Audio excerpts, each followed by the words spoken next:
to finance.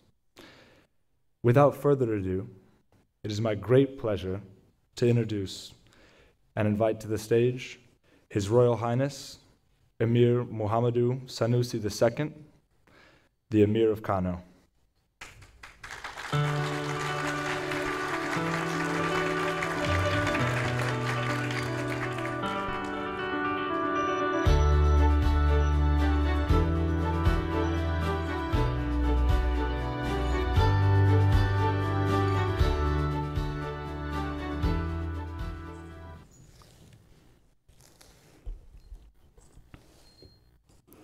Bismillahir Rahmanir Rahim. Alhamdulillah. Wassalatu wassalamu ala Rasulillah wa ala alihi wa sahbihi wa man walah. Your Excellencies, brothers and sisters, Assalamu alaikum wa rahmatullahi wa barakatuh. Well, I do have a written speech, which I'm not reading. I never read my speeches, but it's therefore, I suppose for the organizers, it's a politically correct statement. What I'd like to do this morning is to share with you some personal experiences on responsible finance, going back to my very early days as Governor of Central Bank and continuing with this engagement today. And I think it's important to share these experiences from a practical perspective because they do raise fundamental issues that go to the heart of the stability of the financial system, and why it's important that this conversation should continue, and why it's important that we must proceed along the lines that we've mapped out for ourselves of shifting the paradigm as far as finance is concerned. As you know, I started my banking career in a commercial bank, and I spent a lot of time in risk management. In my years as a risk manager, I became acutely aware of the dangers of the pursuit of short-term profit and excessive commitment to speculation and a desire to focus on short-term returns to equity holders rather than the long-term sustainable returns. I was fortunate to have worked at that time in a bank that had conservative risk management processes, and therefore in 2009, when the banking crisis hit Nigeria, that bank and a few others that had focused on the long-term profitability rather than short-term gain were not affected. But let me start by talking about my experience as governor and just before I became governor. In February 2009, the president of Nigeria then, Umar Yar'Adua, called me and indicated that he wanted me to be the next governor of Central Bank in May. And I remember my first reaction was that this was the wrong time to be the governor because this was in the middle of a global financial crisis. And my thinking was, why would anyone give me this job at this time? When things were good, I wasn't invited to be governor. And now that everything was coming apart, I was being fingered to take over the job. And I was fortunate. I had a good friend at that time who worked with the British High Commission, who happened to have done her doctorate thesis on the Asian financial crisis. So I borrowed the thesis and read it, and you wouldn't be surprised to know that she concluded that the best central bank coming out of that crisis was the Bank Negara Malaysia, and she set out everything the Central Bank of Malaysia had done in response to the Asian crisis. And there were a number of issues. First of all, apart from the technical, what I call the technical issues of fixing bank capital, setting up asset management corporations, improving corporate governance, taking action on bank directors, that was the fundamental response of trying to get the banks stronger and also focused on the real economy. So I had the advantage of coming into the central bank in May, already with a blueprint that tried to follow and copy exactly what was done here. I felt there was no point reinventing the wheel.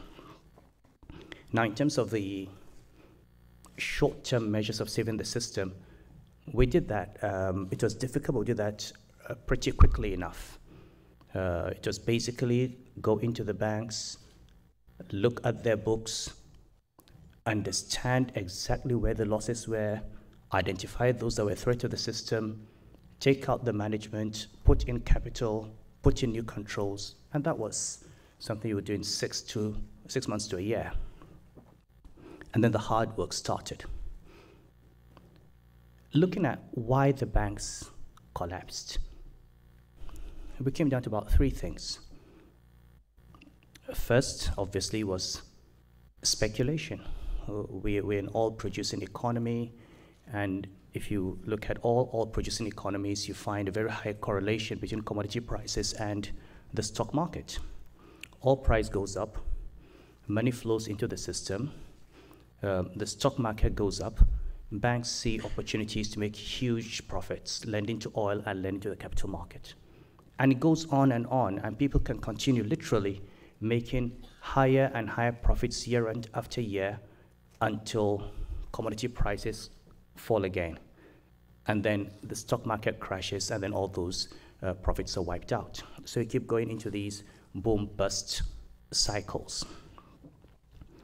The second element was governance and corruption within the system.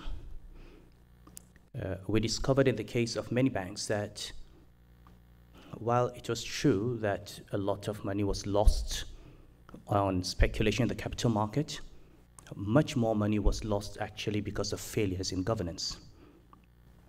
A few years before the crisis, we had what we called a banking sector consolidation in Nigeria, which is actually patterned after the Malaysian model. You had a fragmented market, and the central bank decided it was important to have large banks rather than a large number of small banks. But many of those banks that ended up replacing the old banks actually never raised capital. What they did was take depositors' funds, set up SPVs, lend money to the SPVs, and then the SPVs turned around and bought their shares. So you basically had bubble capital. So a bank would say, I have $1 billion in capital, but really 70% of that was taken from its own balance sheet. So when the stock market crashed, you'd have capital wiped out and also non-performing loans. It was double whammy. And then there was the internal corruption again, where bank management, CEOs, due to lack of controls, due to lack of effective supervision by boards, were able to take depositors' funds and basically make a lot of, basically stole money from the banks. That was it. Basically, people set up SPVs, borrowed money, shipped the money out, bought property in Dubai, bought property in Washington, bought property all over the country, and presented that as non-performing loans. Then the final point was a lack of concern for governance with counterparties, the issues of corruption in particular, lending money to businesses that were rent-seeking enterprises whose profits depended on political patronage rather than real economic activity. Now, in trying to deal with changing the paradigm of banks, in trying to get the banks to lend to the real economy, we came across real life challenges. And I think each and every one of you will come against those challenges. We talk about finance and the real economy, but we need to ask ourselves, where is the real economy? And how is the real economy structured? And what you find as you begin to go into that area, whether it's agriculture or industry or small and medium enterprises, is that you find that you have to go every day beyond the normal remit of a regulator or the normal remit of a bank especially in developing economies. How, for example, do you get banks to lend money to farmers if the productivity of agriculture is not high? How do you get banks to lend money to small and medium enterprises if they don't have electricity? If the entrepreneur doesn't have basic financial management skills? If there's no access to markets? And as we go into responsible finance, one of the greatest challenges we'll face from a practical perspective is that we need to have a much wider engagement with other stakeholders, and I think this is the key. We need to look beyond finance and understand that finance only sits within an ecosystem. As governor of Central Bank, I found that I had to deal with the Ministry of Agriculture on agricultural policy. I deal with the Ministry of Industry on industrial policy. I found myself talking more and more about corruption in the system, which was killing the economy, because I understood that you cannot just talk about finance in a vacuum. If you have a rentier state where the bulk of the budget goes into recurrent expenditure and overheads, where there is no capital spending, where there's no focus on education, on industrialization, on power, there's no way you're going to have expansion of finance into a real economy. Now, if you're saddled with the responsibility for promoting responsible finance, you then have to take that additional political risk of being involved with changing the entire paradigm within which the system operates, the mindset of political authorities, the governance structure of the country, the attitude of politicians towards real people and real goods and services. And this is, I think, what we're going to find to be the greatest challenge for responsible finance. We can have these sessions and these conferences, and sometimes, frankly, we end up speaking to the converted. I don't think there's anyone here who has any doubt about the importance of responsible finance. There's no one here who has any doubt about the need not to lend it for arms, not to lend to narcotics, not to lend to corruption-ridden institutions. But where will the opportunities open up unless the system itself changes, unless the economy becomes less prone to corruption, unless the economic policy of the state and the general direction is more towards developing real economy, agriculture, small and medium enterprises, real people rather than a small minority elite? And how do we get that system to change? That, I think, is a practical challenge. And it's a challenge we deal with in and outside of finance. As I transited from the central bank to a new role, I found myself dealing with real human beings.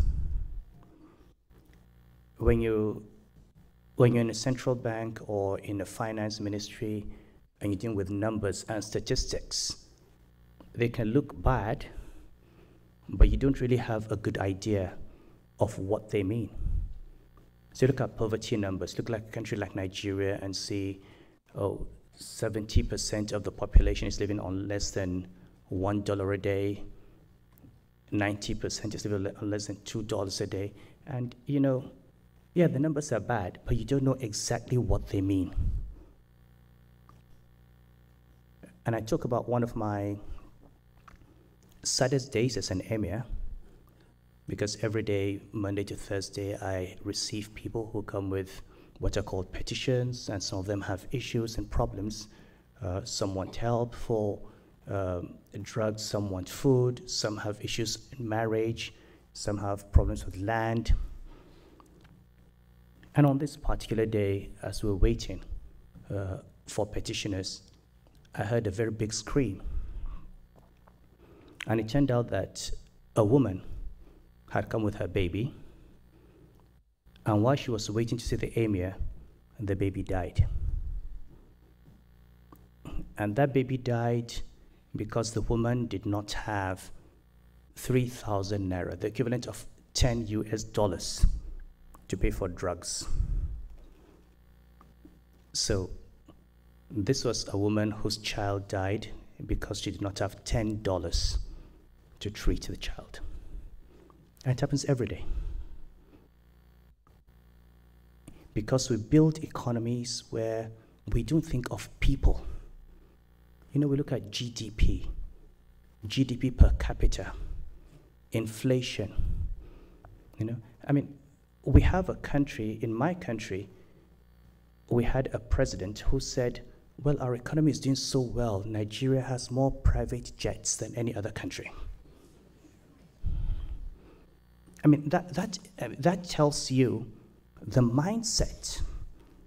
If a president judges his own economic performance by the number of private jets in the airport in the capital, it tells you the mindset that goes through the entire system and the amount of work that we need to do. So we have rapidly growing economies, very good GDP numbers, the IMF is happy. And then as a footnote, you have these poverty numbers, which actually represent human beings. Human beings without an education, human beings without healthcare, human beings without job opportunities, children who are dropouts in school, drug addiction, and now terrorism, insecurity, and we do not make the connection between terrorism and violence and the corruption that started it all.